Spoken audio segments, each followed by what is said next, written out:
앤서니 라빈스 거인의 무한 능력. 우리의 두뇌는 빠른 변화를 원한다. 어떤 사람은 잠깐 그렇게 빨리 바뀔 리가 없어요 하고 말한다. 왜 안 된다는 걸까? 오랜 기간에 걸쳐 붙잡는 것보다 순식간에 붙잡는 것이 훨씬 더 쉬운 게 있다. 두뇌는 그렇게 배운다. 우리가 영화를 어떻게 보는지 생각해보라. 수천 장의 프레임을 보고 그것을 합쳐서 하나의 역동적인 전체로 인식한다. 한 장의 프레임을 보고 나서 한 시간 후에 또 한 장을 보고 하루나 이틀이 지난 후에 세 번째 장을 보게 되면 어떻게 될까? 그렇게 하면 우리는 아무것도 얻을 수 없지 않은가? 개인적인 변화도 마찬가지로 작용한다. 지금 당장 마음속의 변화를 일으켜서 어떤 일을 하거나 자신의 감정과 행동을 변화시킨다면 가장 극적인 방법으로 무엇이 가능한지 자신에게 보여줄 수 있다. 그것이 몇 개월에 거쳐 고통스럽게 생각하는 것보다 훨씬 더 강력한 정신적 효과를 가져온다. 양자 물리학은 사건이 천천히 시간을 갖고 변화하는 것이 아니라 비약적인 도약을 한다고 말한다. 우리는 하나의 경험에서 또 다른 것으로 뛰어넘는다. 현재 느끼는 것이 싫다면 자신에게 내적 표상하는 방법을 바꾸면 된다. 그 방법은 아주 간단하다. 사랑과 미움, 내적 표상의 결과. 또 하나의 예로 사랑을 들어보자. 사랑은 놀랍고 오묘하며 정말로 신비스러운 경험이다. 본받기 측면에서 보면 사랑은 내적 상태다. 다른 모든 내적 상태나 결과가 마찬가지로 사랑 역시 특정한 방식으로 내적 표상을 할 때 행동과 자극에 의해 일어나는 내적 상태라는 점에 주목하라. 우리는 어떻게 사랑에 빠지게 되는가?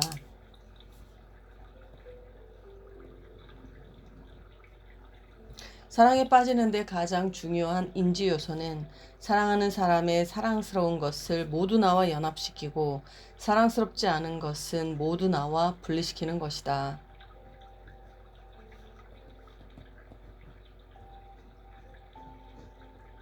사랑에 빠진다는 것은 균형을 잡는 것이 아니라 취해서 방향을 잃는 것과 느낌이 같다. 우리는 상대방의 좋은 점과 나쁜 점에 대해 대차대조표를 만드는 것도 아니고 컴퓨터에 입력해서 그 결과를 보는 것도 아니다. 우리는 우리를 도취시킨 상대방의 몇 가지 요소에 완전히 몰두해 연합된 것이다. 따라서 적어도 그 순간에는 사랑하는 사람의 결점에 대해서는 눈이 멀게 된다.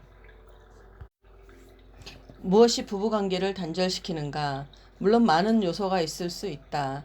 그중 하나는 상대방과 처음 만났을 때 매력적이었던 좋은 기억을 연상하지 않기 때문이다.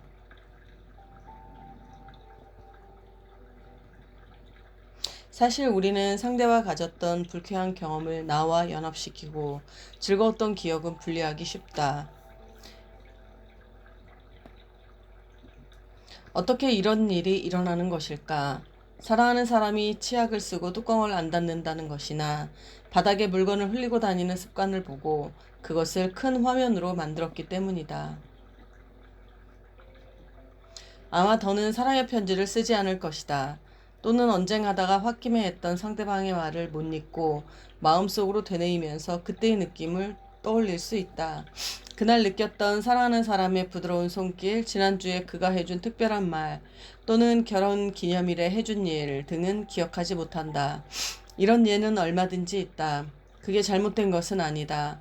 다만 그런 식으로 내적 표상하는 것이 애정 관계에 도움이 되지 않는다는 것은 확실히 알 필요가 있다.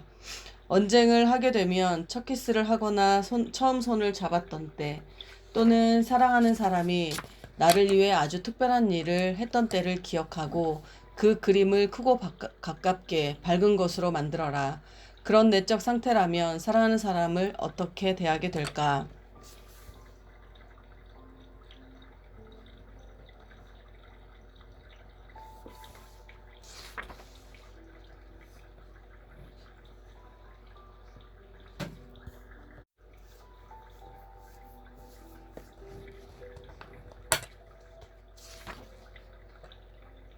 언쟁을 하게 되면 첫 키스를 하거나 처음 손을 잡았던 때, 또는 사랑하는 사람이 나를 위해 아주 특별한 일을 했던 때를 기억하고 그 그림을 크고 가깝게 밝은 것으로 만들어라. 그런 내적 상태라면 사랑하는 사람을 어떻게 대하게 될까? 어떤 패턴의 커뮤니케이션을 선택하든 자신에게 다음과 같이 정기적으로 질문을 던지는 게 좋다. 내가 나에게 이런 식으로 내적 표상을 한다면 결국 얻어내는 결과는 무엇일까? 현재 내 행동이 나를 어디로 끌고 가는가? 그곳이 내가 가고 싶어 하는 곳인가? 이제 나의 정신적, 신체적 행동이 무엇을 만들어내는지 검토해 볼 시간이다. 간단히 쉽게 바꿀 수 있는 것인데도 방치한 탓에 원치 않는 길로 끌려왔다는 것을 나중에 알아차리고 싶진 않을 것이다. 내적 표상은 몰두형인가 관망형인가? 우리의 내적 표상 패턴이 주관적으로 몰두하는 패턴인지 객관적으로 관망하는 패턴인지 알아보는 것은 아주 가치 있는 일이다. 많은 사람들이 내적 표상을 관망 상태로 객관화하는 데 시간을 보내고 있지 않다.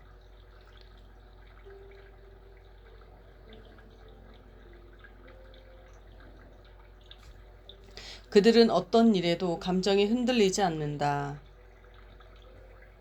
감정을 객관화한다는 것은 그런 장점이 있다.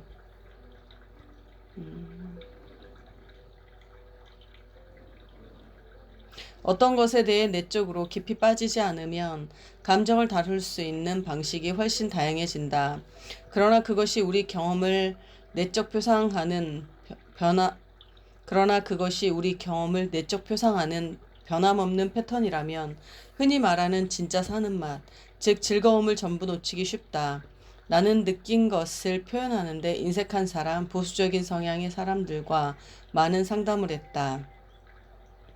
자신의 경험에 몰두하는 내적 표상이 많은 사람일수록 더욱 생기 있게 새로운 인생을 경험하게 되는 것을 발견했다.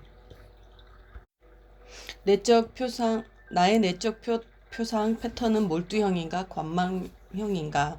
우리의 내적 표상 패턴이 주관적으로 몰두하는 패턴인지 객관적으로 관망하는 패턴인지 알아보는 것은 아주 가치 있는 일이다. 많은 사람들이 내적 표상을 관망하는 상태로 객관화하는 데 시간을 보내고 있다.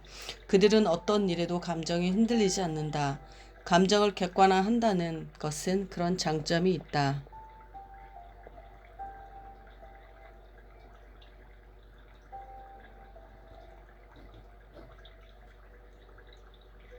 어떤 것에 대해 내적으로 깊이 빠지지 않으면 감정을 다룰 수 있는 방식이 훨씬 다양해진다. 그러나 그것이 우리 경험을 내적 표상하는 변함없는 패턴이라면 흔히 말하는 진짜 사는 맛, 즉 즐거움을 전부 놓치기 쉽다. 나는 느낀 것을 표현하는데 인색한 사람, 보수적인 성향의 사람들과 많은 상담을 했다. 자신의 경험에 몰두하는 내적 표상이 많은 사람일수록 더욱 생기 있게 새로운 인생을 경험하게 되는 것을 발견했다.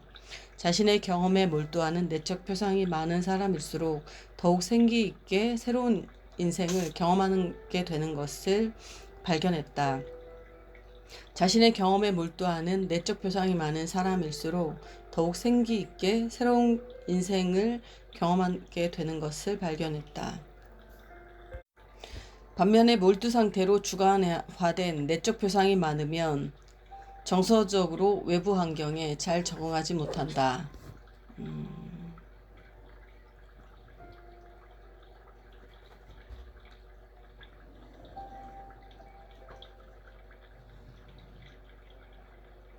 사소한 것까지 모두 다 신경을 쓰기 때문이다. 인생이 항상 재미있고 쉽고 신나는 것은 아니기에 어려움을 느낄 수 있다. 인생의 모든 것에 몰두해 사는 사람은 상처받기 쉽고 대개 모든 일을 자신의 일로 받아들인다. 몰두와 관망의 지각 필터는 물론 모든 것에 균형을 갖추고 사는 것이 인생에 중요하다. 원하는 것은 무엇이든 우리는 몰두할 수 있고 관망할 수도 있다. 중요한 건 의식적으로 몰두해서 그것이 자신에게 도움이 되게 하는 것이다. 두뇌에서 만들어내는 내적 표상도 우리는 조절할 수 있다. 몰두와 관망의 지각 필터는 물론 모든 것에 균형을 갖추는 것이 인생에는 중요하다. 원하는 것은 무엇이든 우리는 몰두할 수 있고 관망할 수 있다. 중요한 건 의식적으로 몰두해서 그것이 자신에게 도움이 되게 하는 것이다. 두뇌에서 만들어내는 어떤 내적 표상도 우리는 조절할 수 있다. 하위 감각 요소를 바꾸어 신념을 변화시킨다. 신념의 힘에 대해 배운 것을 기억하는가? 신념의 힘에 대해 배운 것을 기억하는가? 우리는 태어날 때부터 신념을 지니고 있는 것은 아니다. 언제든지 바꿀 수 있다. 지금은 우리가 어리석다고 여기는 것들을 어렸을 때는 믿었다. 신념을 관한 장을 마칠 때 우리는 중요한 질문을 하나 던졌다. 어떻게 할 수 있다는 긍정적인 신념을 추구하고 부정적인 신념을 피할 수 있을까였다. 첫 번째 단계는 그 신념이 우리 삶에 미치는 강력한 효과를 인식하는 것이다.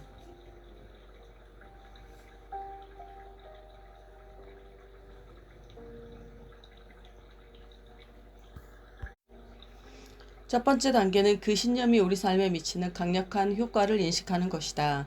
우리는 이 장에서 두 번째 단계, 곧 내적 표상의 방법을 바꿈으로써 신념을 변화시키는 것을 배웠다. 대상에 대한 자신의 내적 표상 구조를 바꾸면 그것에 대한 감정을 바꿀 수 있다. 따라서 인생 경험에서 진실이라고 믿는 것을 바꿀 수 있게 되는 것이다. 우리는 모든 것을 자신에게 계속 활력을 주는 방식으로 내적 표상할 수 있다. 바로 지금 당장. 기억하라. 신념은 어떤 특정한 사람, 사물, 생각 또는 인생의 경험에 대해 확실하다고 믿는 강한 내적 상태이다. 그런 확실한 내적 상태는 어떻게 만들 수 있을까? 구체적인 하위 감각 요소를 통하면 가능하다.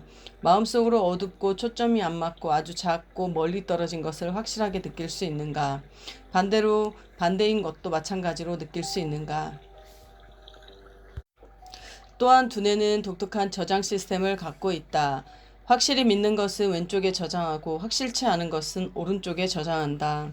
이 말이 우습게 들릴 수 있다. 그러나 이런 분류 시스템을 가진 사람이라면 불확실하다고 생각하여 오른쪽에 저장해 두었던 것을 확실하다고 믿는 왼쪽으로 옮기기만 해도 변화할 수 있다.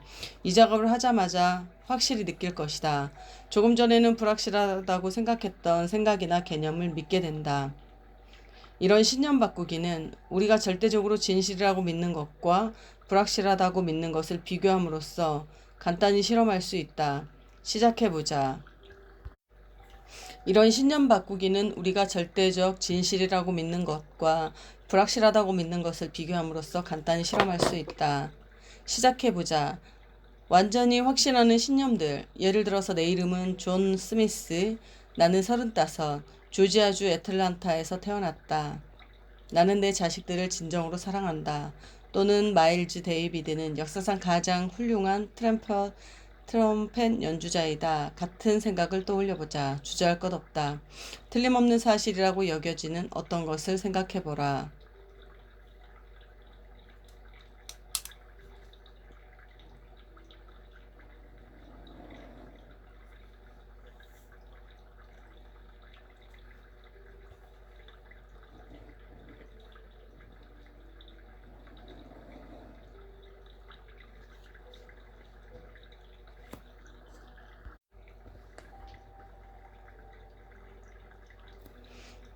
이런 신념 바꾸기는 우리가 절대적 진실이라고 믿는 것과 불확실하다고 믿는 것을 비교함으로써 간단히 실험할 수 있다.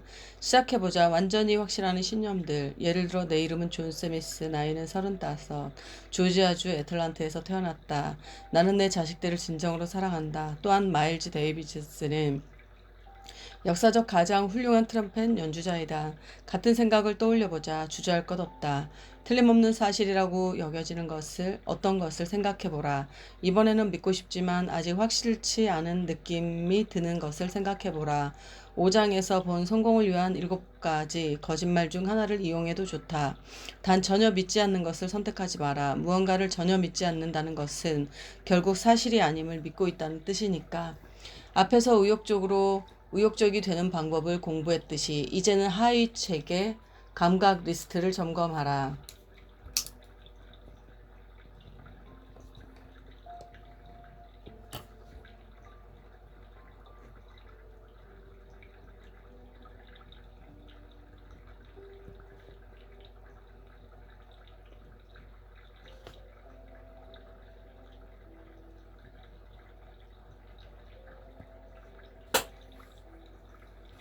확실히 믿는 것에 대한 시각적, 청각적, 체각적 모든 요소들을 점검하라.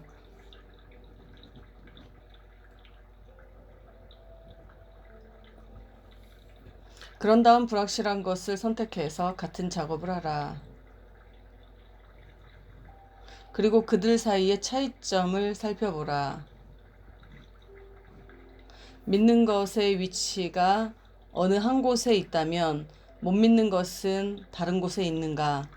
믿는 것이 못 믿겠는 것보다 더 가깝거나 더 밝거나 크게 보이는가?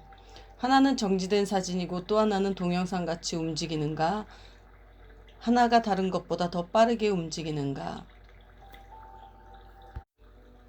앞에서 우리가 의욕적이 되기 위해 했던 방법을 활용해보라. 확실치 않다고 생각되는 것의 하위 감각 요소를 다시 프로그램하여 확실하다고 믿는 것과 같이 맞춰라. 색깔과 위치를 바꿔라. 목소리 톤, 빠르게 소리의 떨림을 바꿔라. 질감, 중량감, 온도 같은 하위 감각 요소를 바꿔라. 이 일을 다 끝냈을 때 어떻게 느끼는가? 불확실함을 일으키는 내적 표상을 정확하게 변형시켰다면 조금 전만 하더라도 확실하게 느껴지지 않았던 것이 이제는 확실한 것으로 느껴질 것이다. 우리의 유일한 장애는 신념을 그렇게 빨리 변화시킬 수 없다고 생각하는 것이다. 이건 역시 바꿔야 할 신념이다. 우리의 유일한 장애는 신념을 그렇게 빨리 변화시킬 수 없다고 생각하는 것이다. 이건 역시 바꿔야 할 신념이다. 이와 같은 과정을 헷갈리는 것과 이해하는 것 사이의 차이점을 발견하기 위해 사용할 수도 있다.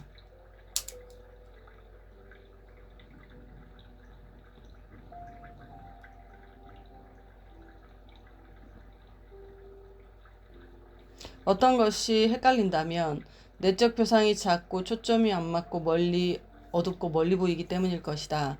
반면에 이해하는 것은 가깝고 밝고 초점이 잘 맞춰진 것으로 내적 표상이 표상되어 있을 것이다.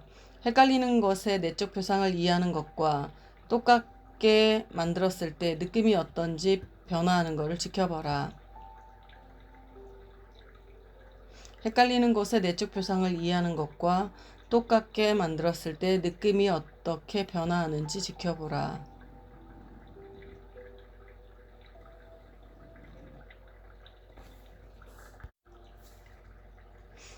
이와 같은 과정을 헷갈리는 것과 이해하는 것 사이의 차이점을 발견하기 위해 사용할 수도 있다. 어떤 것이 헷갈린다면 내적 표상이 작고 초점이 안 맞고 어둡고 멀리 보이기 때문일 것이다. 반면에 이해하는 것은 가깝고 밝고 초점이 잘 맞춰진 것으로 내적 표상할 수 있을 것이다. 헷갈리는 것의 내적 표상을 이해하는 것과 똑같게 만들었을 때 느낌이 어떻게 변화하는지 지켜보라. 물론 가까이 밝게 만드는 것이 항상 경험을 강화시키는 것은 아니다. 반대가 될 수도 있다. 어떤 사람은 어두워지고 초점이 흐려지면 더 강화된 느낌을 받는다.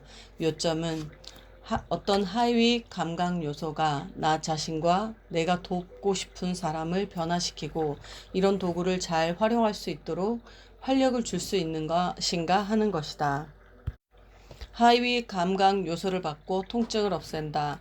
하위 감각 요소를 받고 통증을 없앤다. 하위 감각 요소를 받고 통증을 없앤다. 우리가 하위 감각 요소를 가지고 작업하면서 실질적으로 하는 일은 어떤 경험을 뇌가 어떻게 느낄지 전달하는 자극 시스템의 상표를 바꾸는 것이다. 두뇌는 우리가 주는 신호, 하위 감각 요소가 어떤 것인지 거기에 반응한다. 두뇌는 우리가 주는 신호, 하위 감각 요소가 어떤 것이든 거기에 반응한다. 한 가지 종류의 신호만을 제공하면 두뇌는 고통을 느끼게 된다. 다양한 하위 감각 요소를 제공하면 순식간에 좋은 느낌이 들게 된다.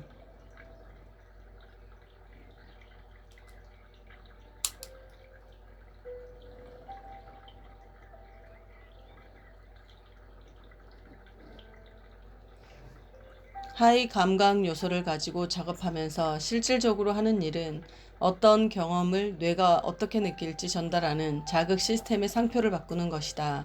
두뇌는 우리가 주는 신호, 하위 감각 요소가 어떤 것인지 거기에 반응한다. 한 가지 종류의 신호만을 제공하면 두뇌는 고통을 느끼게 된다. 다양한 하위 감각 요소를 제공하면 순식간에 좋은 느낌이 든다. 내가 애리조나주 피닉스에서 신경 언어 프로그래밍 NLP 전문가 과정을 교육하고 있을 때였다. 나는 그 방에 있는 많은 사람의 얼굴 근육이 긴장된 것을 보았다. 나는 그 표정이 고통을 표현하는 것이라고 해석했다. 속으로 내 강의 내용을 곰곰이 생각해 보았지만 그렇게 많은 사람을 고통스럽게 할 만한 것은 발견할 수가 없었다. 마침내 나는 한 사람에게 물었다. 지금 어떤 느낌이 듭니까? 그는 머리가 많이 아픕니다. 하고 말했다. 그가 그런 말을 하자마자 다른 사람들도 따라서 머리가 아프다고 반응했다. 모두 똑같은 반응이었다. 방 안에 있는 사람들 중 60%가 넘는 이들이 두통을 겪고 있었다. 그들은 강연을 찍는 비디오 조명이 너무나 눈부시고 눈을 자극해 고통스럽다고 설명했다. 거기다가 방에는 창문이 없었고 환기시설은 이미 3시간 전에 고장이 나서 공기가 숨막힐 듯이 답답했다. 이 모든 것들이 그들에게 신체적인 변화를 일으켰다. 그런 상황에서 내가 무엇을 할 수 있었겠는가? 모두 두통약을 사러 내보내야 할까? 물론 아니다. 뇌는 그것을 고통으로 내적 표상하는 자극을 받을 때에만 고통을 전달한다. 나는 먼저 그들의 통증을 분리시켜 그들을 밖으로 옮겨놓고 그들로 하여금 통증의 하위 감각 요소를 바꾸게 했다. 그리고 그 통증의 크기와 모양을 보게 하고는 그것을 그들로부터 3미터 앞에 옮겨놓아 그 느낌을 밖으로 벗어나게 했다. 그 다음 그들의 내적 표상을 크게 했다 작게 했다 하면서 그것이 자라서 천정을 뚫을 정도로 폭발하게 했다가 갑자기 작아져 떨어지게 했다. 그리고는 그 통증을 태양 속으로 밀어보내 그것이 녹아 없어진 후 햇볕이 되어 지구로 돌아와 식물을 비추게 했다. 마지막으로 나는 그들에게 어떻게 느끼는지 물었다. 채 5분도 안 되었는데 95%가 더는 두통이 없다고 했다. 그들은 뇌에 신호를 보내는 내적 표상을 바꿨고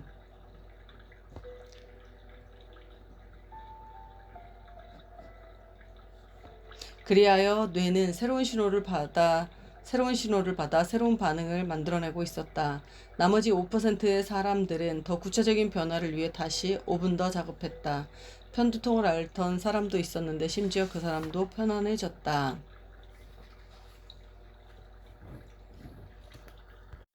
내가 이 과정을 다른 사람에게 설명하자 그들은 두통이 그렇게 빠르고 쉽게 없앨 수 있다는 사실을 믿으려 들지 않았다. 여러분도 무의식적으로 이런 식의 작업을 수없이 많이 해봤을 것이다. 두통을 느낄 때 다른 것에 몰두하거나 신나는 일이 생기거나 뇌의 내적 표상하는 것을 다른 것으로 바꿈으로써 더는 통증을 느끼지 않게 된 경험이 있지 않은가. 내적 표상을 의도적으로 조금 조정하기만 해도 쉽게 두통을 없앨 수 있다. 사실 뇌의 어떤 구체적 결과를 생산해내는 신호만 배우게 되면 우리는 무엇이든 느끼고 싶은 대로 느낄 수 있다. 지금까지 배운 것만 가지고도 다른 사람뿐 아니라 우리 자신의 삶까지도 엄청나게 향상시킬 수 있다. 이제 우리에게 활력을 주고 누구든 효과적으로 본받을 수 있게 해주는 중요 요소인 경험 구성의 또 다른 면에 대해 알아보자.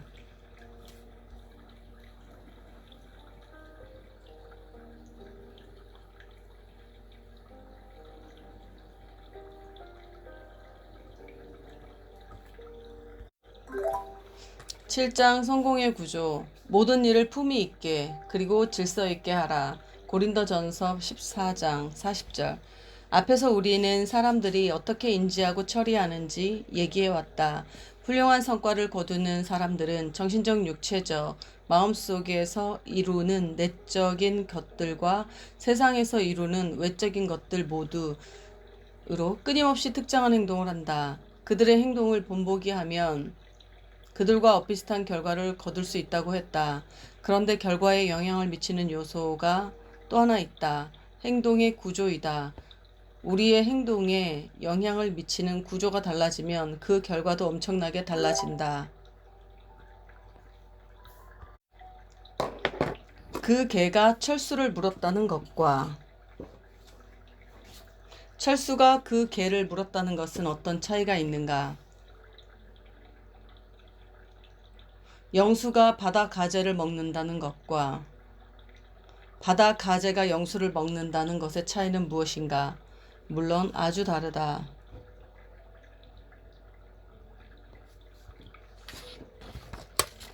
특히 여러분이 철수나 영수의 입장이 된다면 더 말할 필요도 없다. 사용된 단어는 동일하다. 차이점은 단지 배열, 즉 문장이 나열된 단어의 순서이다. 경험의 의미는 뇌에 전해지는 신호의 배열에 따라 움직인다.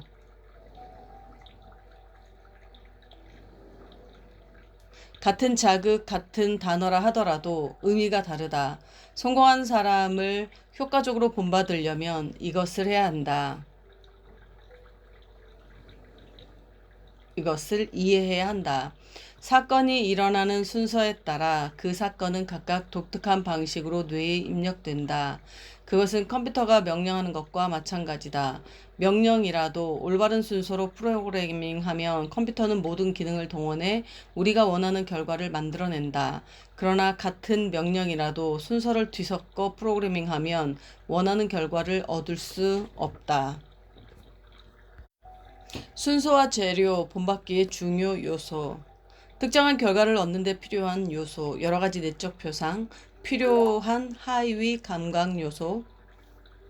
올바른 구조를 설명하기 위해 전략이라는 단어를 사용하려고 한다.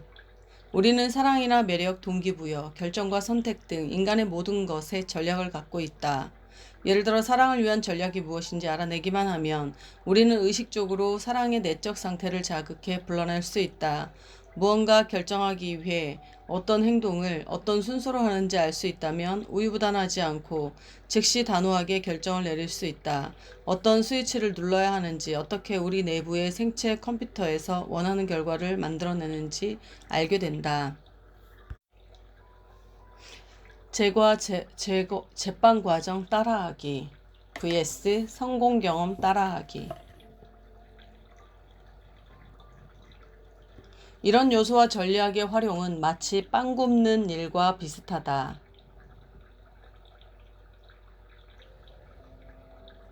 대단히 맛있는 초콜릿 케이크를 만드는 사람이 있을 때 우리도 같은 것을 만들 수 있을까? 물론이다. 그가 가진 요리법만 안다면 말이다. 요리법은 다름 아닌 전략. 다시 말해 특정 결과를 산출해내기 위해 무슨 재료를 어떻게 쓸 것인지에 대한 세세한 계획이다. 우리의 신경체계가 모두 같다면 우리 안에 숨어있는 유용한 자원 모두가 같다고 할 수 있다. 그러므로 우리가 결과를 결정짓는 것은 바로 우리의 전략, 자원을 이용하는 방법이다.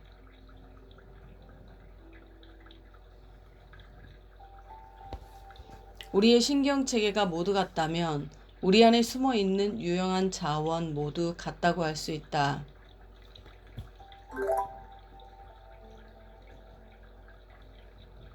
그러므로 우리의 결과를 결정짓는 것은 바로 우리의 전략, 자원을 이용하는 방법이다. 이것은 비즈니스의 법칙이기도 하다. 최고의 자원을 가진 기업보다 자원을 최고로 활용하는 전략을 가진 기업이 시장을 지배한다. 그러면 제빵 전문가처럼 최고급 케이크를 만들려면 무엇이 필요할까? 요리법 그대로 따라하면 된다. 그러면 지금까지 그런 케이크를 한 번도 만들어 본 적이 없더라도 최고급 케이크를 만들어낼 수 있다. 그 제빵 전문가는 최고급 제빵 기술을 개발하기까지 몇 년의 시행착오를 거쳤다. 그러니 그의 제빵 기술을 본받으면 몇 년의 시간을 절약하게 되는 셈이다. 경제적인 성공, 활력과 건강 유지, 행복, 평생 사랑을 받는 일 같은 것에도 전략이 있다. 이미 경제적으로 성공했거나 원만한 인간관계를 이루어온 사람들을 찾아내어 그들의 전략을 본받으면 막대한 시간과 노력을 절약하면서 그들과 똑같은 결과를 얻을 수 있다.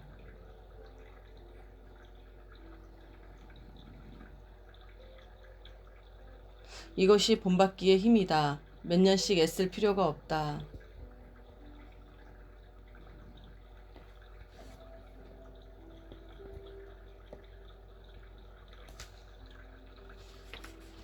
요리법이 우리를 어떻게 효과적으로 도와줄까? 먼저 요리법은 우리에게 음식을 만드는 데 필요한 재료를 알려준다.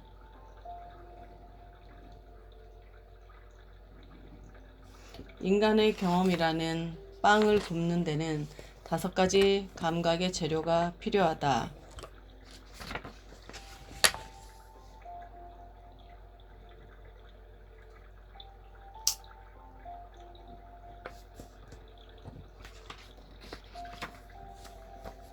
시각, 청각, 체각, 촉각, 미각, 후각과 같은 내적 표정 체계를 특정하게 사용해서 인간은 모든 결과를 만든다.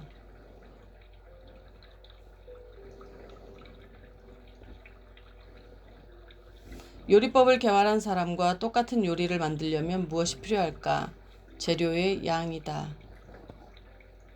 우리가 경험을 재생산하려면 재료의 종류뿐 아니라 필요한 재료의 양이 얼마나 되는지도 알아야 한다.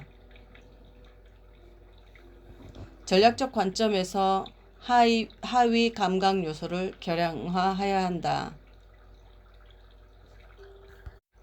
요리법은 우리에게 필요한 재료의 양을 소상하게 알려준다. 예를 들어 어떤 시각적 요소가 얼마나 있어야 하는지, 그 경험은 얼마나 밝고, 얼마나 어둡고, 얼마나 가까운지 등을 알려준다. 빠르기는 어느 정도인가, 질감은 어떠한가 등도 가르쳐준다. 그러면 다 된 것인가? 재료가 무엇인지, 얼마나 사용해야 하는지를 알면 똑같은 고급 케이크를 만들 수 있다. 아니다. 생산 공정, 언제 무엇을 어떤 순서로 해야 하는가도 알아야 한다. 케이크를 구울 때 제빵 전문가에게 마지막에 넣어야 할 재료를 먼저 넣는다면 어떤 일이 생길까? 같은 질의 케이크를 만들어낼 수 있을까? 안 될 것이다. 그러나 같은 재료를 같은 양만큼 같은 순서로 사용하면 비슷한 빵을 만들어낼 수 있다. 그러면 다 된 것일까? 재료가 무엇인지 얼마나 사용해야 하는지 알면 똑같은 고급 케이크를 만들 수 있을까? 아니다. 생선 공정. 동기를 부여하거나 물건을 구입하거나 사랑에 빠지거나 누군가에게 끌리는 일 등 모든 일에도 전략이 필요하다. 정해진 순서대로 구체적인 자극을 주면 항상 특정한 결과를 만들 수 있다. 전략은 두뇌 안에 있는 자원의 금고를 여는 다이얼 번호와 같다.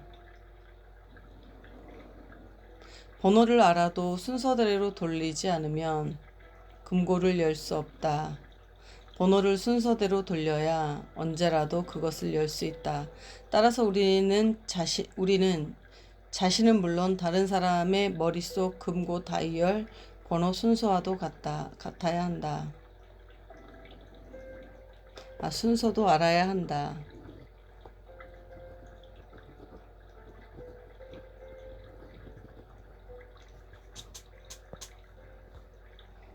동기를 부여하거나 물건을 구입하거나 사랑에 빠지거나 누군가에게 끌리는 일 역시 모든 일에도 전략이 필요하다. 정해진 순서대로 구체적인 자극을 주면 항상 특정한 결과를 얻을 수 있다. 전략은 두뇌 안에 있는 자원의 금고를 여는 다이얼과 같다. 번호를 알아도 순서대로 돌리지 않으면 금고를 열 수 없다.